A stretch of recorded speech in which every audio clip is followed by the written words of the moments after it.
Well, I was diagnosed with juvenile diabetes when I was 19.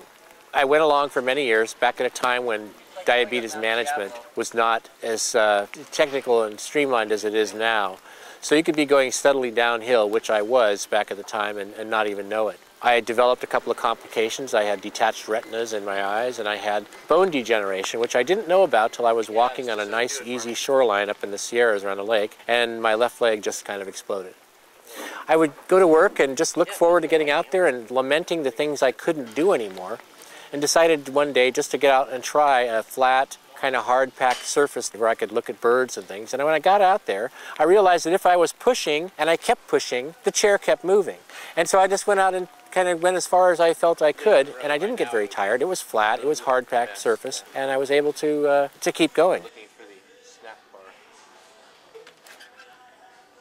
As a child, I came up to this very park with my parents and my brother and sisters, and we'd come up and do miles and miles of trails and never seemed to get tired of it. So hiking was kind of an ingrained part of my existence.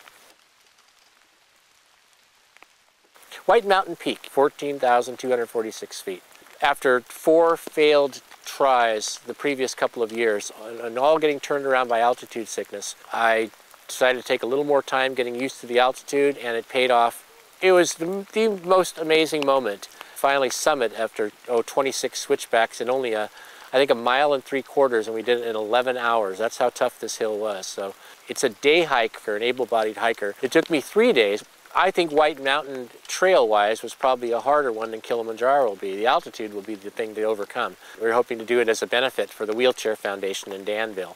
So we will be able to deliver a few hundred wheelchairs in Eastern Africa, wherever they're needed, whether it's Tanzania, Kenya, Somalia. And then I'll just take off and kind of make a show of here's what a person can do when they have the right tools. So if you've got a wheelchair, you've never been able to get up and get out of the house, or at least not since you've been disabled. And in many of these countries, that's the case. But I'm looking forward to giving it a shot. So hopefully that'll happen in 2011.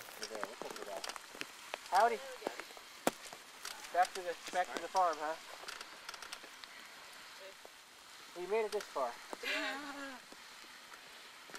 I get called inspirational all the time, and I really just don't like that